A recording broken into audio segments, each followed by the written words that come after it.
Assalamualaikum warahmatullahi wabarakatuh.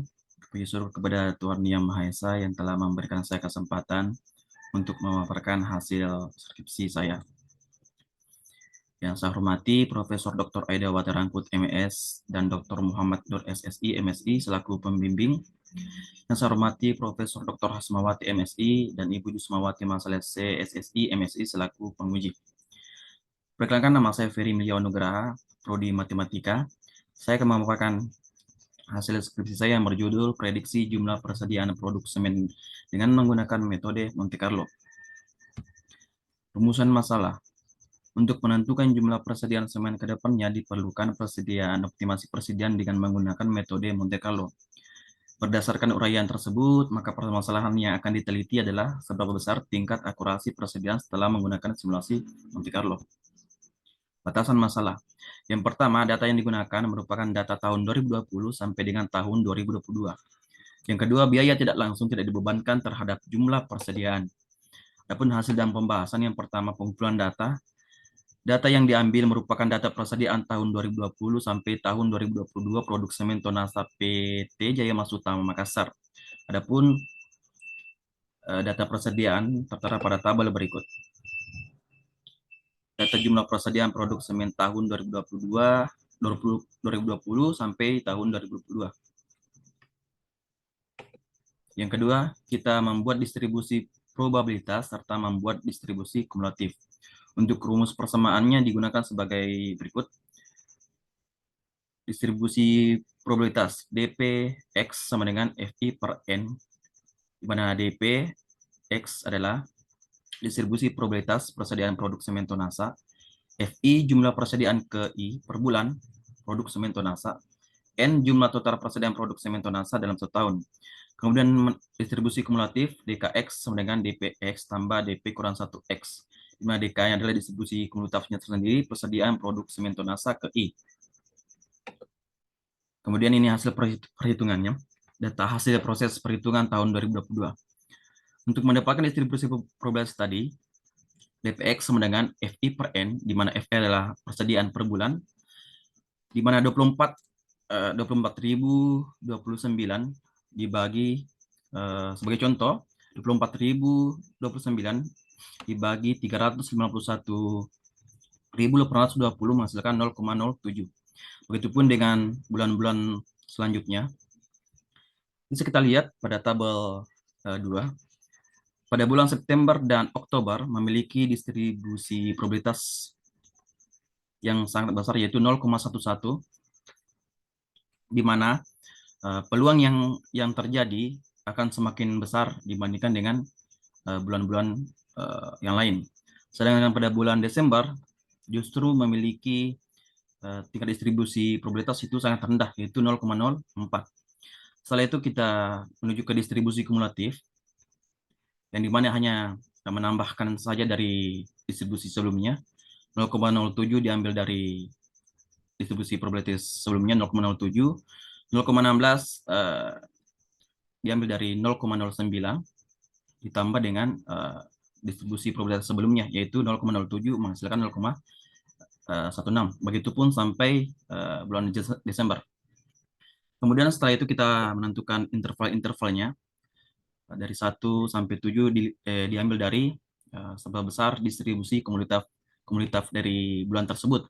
Itu dengan sebelumnya diambil dari 8 sampai dengan 16. Selanjutnya data tabel 3, data hasil proses perhitungan tahun 2021. Bisa kita lihat bulan Oktober memiliki tingkat yang sangat besar 0,19, dengan di mana peluang yang akan dihasilkan itu sangat besar ya dibandingkan bulan-bulan berikut atau bulan-bulan lainnya. Sedangkan untuk April dengan Januari itu hanya memiliki tingkat probabilitas 0,04. Setelah itu kita tentukan lagi distribusi komunitas seperti pada hasil tabel 2. Kemudian kita tentukan interval-intervalnya, maka didapatkanlah hasil seperti ini. Kemudian untuk tabel 4, data hasil proses perhitungan tahun 2022. Ada 2 bulan yang menghasilkan distribusi probabilitas yang tinggi, bulan Oktober dengan bulan Desember, ya, yang memiliki kemungkinan besar persediaan terjadi, dan tingkat persediaan atau distribusi probabilitas yang rendah itu pada bulan Maret dengan bulan April, yakni 0,05. Kemudian kita membuat distribusi kumulatif dengan menjumlahkan. Kemudian yang selanjutnya kita membuat interval-intervalnya. Ya, selanjutnya kita membuat bilang acak. Dengan membangkitkan nilai acak membutuhkan beberapa parameter yang ditetapkan, yaitu A, 8, B, 70, M, 99, dan SI, 11. Dengan rumus sebagai berikut: SI sama dengan A, ZI kurang 1, tambah B, modulus M. Kemudian didapatkan hasil nilai acak sebagai berikut. Guna untuk bilang acak adalah untuk menentukan interval-interval di tabel-tabel sebelumnya. Sebagai contoh, kita ambil nilai acak 59.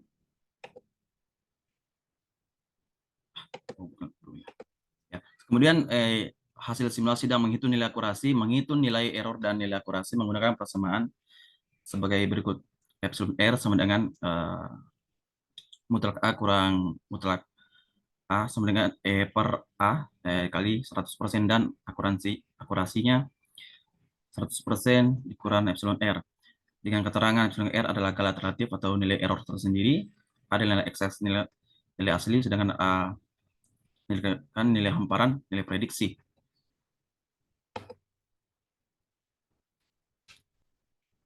Kemudian kita menuju ke tabel 6, hasil simulasi setelah kita menggunakan metode Monte Carlo.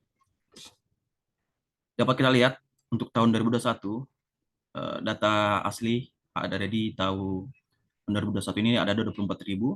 Sedangkan untuk hasil simulasi berada di 34.500. Kita bisa lihat untuk dinilai acak berada di 59. Sebagai contoh nilai acaknya, didapatkan hasil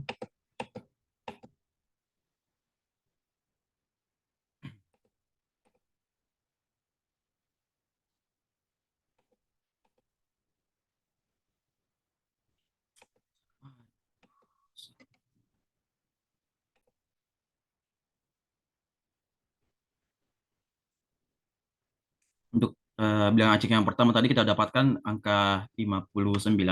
Kita melihat pada tabel 2 untuk perhitungan tahun 2020, interval 59 menghasilkan persediaan sebesar 34.500 pada bulan Agustus. Maka pada bulan 2000 untuk simulasi tahun 2021 didapatkanlah hasil simulasi 34.500. Kemudian begitu pula dengan nilai acak berikut 47. 47 kita lihat berada pada bulan Juli, yang hasil persediaan itu menunjukkan hasil 36.459.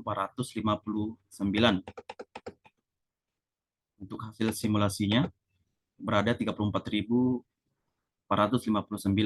Begitupun dengan seterusnya, dengan nilai acak yang dihasilkan, kita melihat per interval dari tahun 2020 untuk menghasilkan hasil akurasi untuk tahun 2021.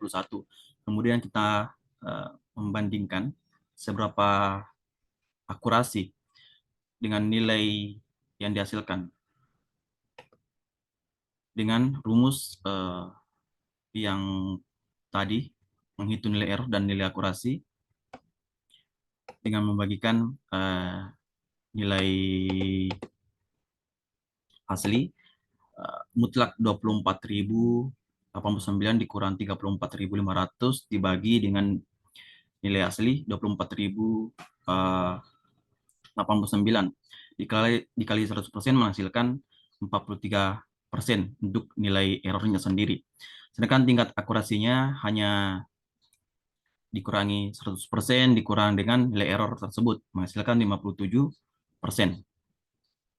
Bisa kita lihat pada bulan April, eh, nilai error yang sangat besar menunjukkan hasil 90%. Sedangkan untuk nilai error yang paling kecil berada pada bulan Desember yang menghasilkan 4% nilai error, yang memungkinkan akurasinya semakin tinggi. Dengan rata-rata nilai akurasi untuk tahun 2021, 53% eh, tingkat akurasi. Ya, seperti penjelasan sebelumnya. Nah, kemudian untuk tabel 7, hasil simulasi Monte Carlo untuk tahun 2022. Seperti tadi, untuk menilai hasil simulasi, kita melihat dari nilai acak untuk 59 menghasilkan 53.354. Kita melihat tabel 3. 59 berada pada bulan September, ya, interval 54 sampai 62, menghasilkan 53.354. Begitu pula dengan simulasi untuk bulan Februari.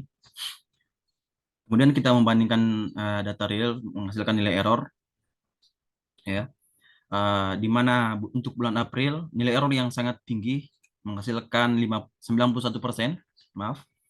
Kemudian untuk bulan Januari serta bulan Juli hanya memiliki nilai error sebesar 90%, di mana akurasi untuk bulan Januari dan bulan Juli itu menghasilkan 91%, dengan rata-rata akurasi untuk tahun 2022 itu 55%.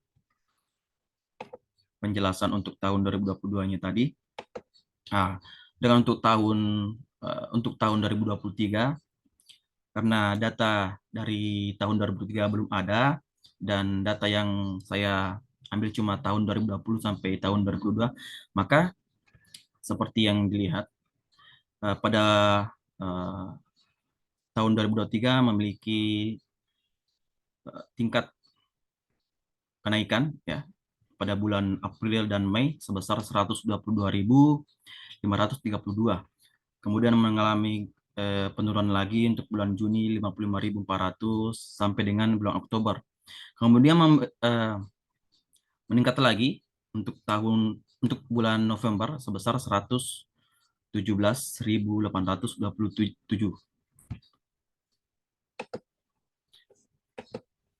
Kesimpulan dan sarannya, dari beberapa uraian hasil dan pembahasan pada bab sebelumnya didapat tarik kesimpulan sebagai berikut. Yang pertama, dengan rata-rata nilai error serta rata-rata nilai akurasi dalam prediksi jumlah persediaan produk semen tonasa tahun 2021 masing-masing 47% untuk nilai error dan 53% untuk nilai akurasi. Dan untuk tahun 2022 masing-masing 45% dan 55%. Sedangkan pada tahun 2023 hasil simulasi menunjukkan bahwa jumlah persediaan mengalami kenaikan dan penurunan peningkatan di setiap tahunnya. Yang kedua, dengan menggunakan metode Monte Carlo ternyata cukup optimal dalam membantu perusahaan PT Jaya Mas Utama untuk memperkirakan persediaan semen tonasa PT Jaya Mas Utama Makassar berdasarkan frekuensi persediaan masa lalu. Kemudian untuk saran, adapun saran yang diberikan berdasarkan hasil yang telah dipaparkan sebagai berikut. Yang pertama, perusahaan dapat mempertimbangkan setiap metode pengendalian persediaan yang optimal untuk produk semen tonasa PT Jas Mas Utama. Yang kedua, untuk penelitian selanjutnya sebaiknya menggunakan beberapa metode serta simulasi berulang kali untuk mendapatkan hasil yang lebih akurat. Mungkin itu yang bisa saya sampaikan. Mohon maaf atas kekurangannya dan terima kasih.